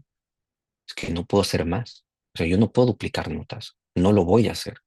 Necesitan ese examen final. Desde un inicio se dijo que iba a ser simulaciones. Ya se propuso las fechas. Están ahí las fechas. ¿Ok? A lo mucho que pueda apelar, lo mucho que yo puedo entender y les entiendo es su preocupación. Sí, el caso no va a ser complejo, no va a ser extenso. Se puede hacer. Y tampoco yo les mandaría a hacer algo pues, que va a ser muy difícil. ¿Ok? Y además les estoy diciendo que yo voy a ser quien va a poner la nota, o únicamente yo voy a ser quien va a poner la nota. Y voy a tener en consideración ya, apunten esto, apunten a esto. A la elaboración de los argumentos, quiero ver eso, cómo construyen tanto la fiscalía los argumentos para justificar el cumplimiento de los presupuestos y la defensa, cómo destruyen esos argumentos. Ok, céntrense en eso nada más. No va a ser complicado, van a ver que no. Y además, como siempre les digo, miren, todo inicio, todo comienzo puede representar un cierto grado de complejidad al inicio, pero van a ver que cuando ya se va superando esto, la experiencia que tienen les va a servir precisamente para nuevos escenarios. Entiendo que luego también llevando comparación y simulaciones de audiencia de excepción y presencia de excepción ya van a tener esa experiencia. Ok, no, con tranquilidad. Ok, con tranquilidad. Yo les he escuchado muchas veces durante todo este ciclo anual y esta no va a ser la excepción, ¿ok? En todo caso, si durante la semana pasa algo, también yo voy a estar atento, ¿sí? Ya los delegados estaré conversando con ellos y tal, pero porfa, no, tampoco quisiera que hagan un cargamontón y tal. Si es el momento ahora, ahora lo dicen, yo les escucho, ¿ok? Bien, otra cuestión, Martínez. Buenas noches, ¿me escucha, profesor? Sí, sí, te escucho, José Armando. Eh, Tengo entendido que algunos profesores están dando controles y controles o exámenes extemporáneos, que es luego del 22, si no me equivoco, que se supone que la mayoría está cerrando actas, o bueno, está haciendo sus exámenes. Algunos están poniéndolo desde el 24 hasta el 28. No sé yo sí quiero que se realice la simulación, porque esto ya lo he establecido, ha previsto cómo va a ser el caso y así. Todo está ¿Y de por qué acuerdo, pero quieres, quisiera y saber, por qué quieres tú? ¿Tú en también este lo caso, quieres? más que nada, no sé si se pudiese que se amplíe el plazo, porque en este caso, yo por mi parte, creo que con varios compañeros tenemos como, se ha acumulado todo el final debido a que se ha postergado hoy la clase virtual y la del sábado. Se ha aglomerado todo en esta semana de finales. Y siendo sinceros, creo que no va a ser enriquecedor hacer la simulación en sí. A menos que, siento que sería un poco más razonable, que se pueda hacer desde el 24 al 28, o sea, el 27-28 y ya Ya, tendríamos más tiempo para prepararnos. Es una eh, opción. ya, está bien, yo lo evalúo como una opción, ¿ok? Me agrada la idea, me agrada la recomendación, pero yo también les puedo decir, ¿por qué no se lo dicen a los otros profesores que lo hagan en otra fecha? ¿Por qué necesariamente este curso? Entonces yo lo que intento decirles es que, em, claro, no es culpa mía que se haya acumulado tanto y les agradezco que me comenten esas preocupaciones. Entonces yo lo que intento es ser más compasivo con el nivel de exigencia que se puede requerir, pero a ver, lo voy a analizar, ¿sí? Voy a consultar a ver si me permiten el aula en una fecha extemporánea, y, porque yo ya solicité el aula para las fechas, entonces las cambiaría y vería qué pasa, pero lo intentaría hacer el lunes. Más bien, porfa, si ahí con los delegados podemos coordinar eso. Ahora, yo no sé, bueno, que aquí también se manifieste porque un poco sería injusto que, por ejemplo, quien planeó ya su viaje a provincia, terminando la semana y vamos a cambiarle la idea y tal, también puede crear, o sea, si hay alguna complicación de ese tipo, vamos a tener que mantener la fecha, ¿sí? Ahora, si no complica a nadie, a ni uno solo, pues entonces podríamos analizar. Cuando digo podríamos analizar, me parece muy tentador lo que propones, de hecho, me parece muy tentador. Em, a ver, voy a consultar, mañana me reúno con el decano, tengo que llamarle también y a ver si nos ayuda con eso, ¿ok? Gracias, José Armando. Johan, Sí, profesor, gracias. Yo solamente quería pedirle también, entendiendo su punto, profesor, que nos dé todos los materiales y el caso ya desde ahora, profesor, para ir preparándonos.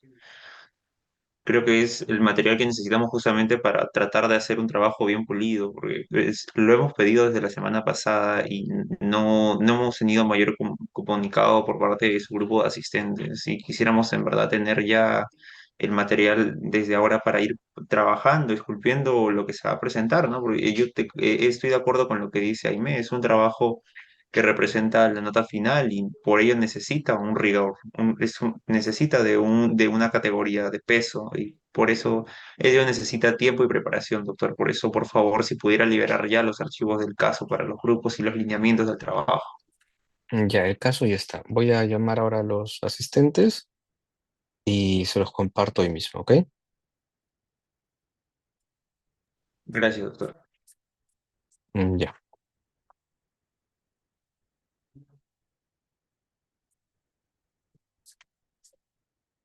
Ya. Ok, por favor, entonces en la preparación, que son estos días, por favor, muy atentos también, ¿ok? Am, Evalúo yo la posibilidad de que se haga En 2 semanas, entonces. Mm, Mañana me reúno con el decano, le consulto esa posibilidad y, y mañana estaremos definiendo la fecha, ¿ok? Pero alguien más, dígame, ¿quién no podría? Bueno, acá ya no están 54. Bueno, haremos encuesta, pues, ¿no? Entonces mañana yo consulto con el decano. Miren, yo otra vez les estoy escuchando, ¿eh? Yo comprendo la preocupación que ustedes me están dando. Voy a hacer todo lo posible para que se postergue una semana más. ¿Está bien? Pero es una posibilidad.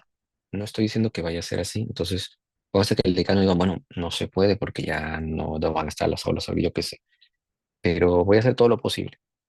Voy a hacer todo lo posible. La verdad, no pensé que la idea de nosotros era hacerlo por estas fechas para que tengan muy, muy fresco en la preparación y puedan elaborar el caso. No pensé que íbamos a tener estas complicaciones, la verdad, pero les escucho, ¿ok? Entonces quedamos en eso. Yo mañana consulto al decano. Si me da el visto bueno, entonces ya ahí nomás les informo. Haríamos una encuesta allí, que es lo último pendiente por un tema de democracia, para ver si complica a alguien o no, ¿ok? Y sobre eso ya pues definimos la fecha. ¿Está bien? ¿Quedamos en eso? Bien. Ok, no hay objeción. Bien. Listo, chicos, con eso estamos concluyendo. Permítame descansar, por favor. Sí, he tenido un día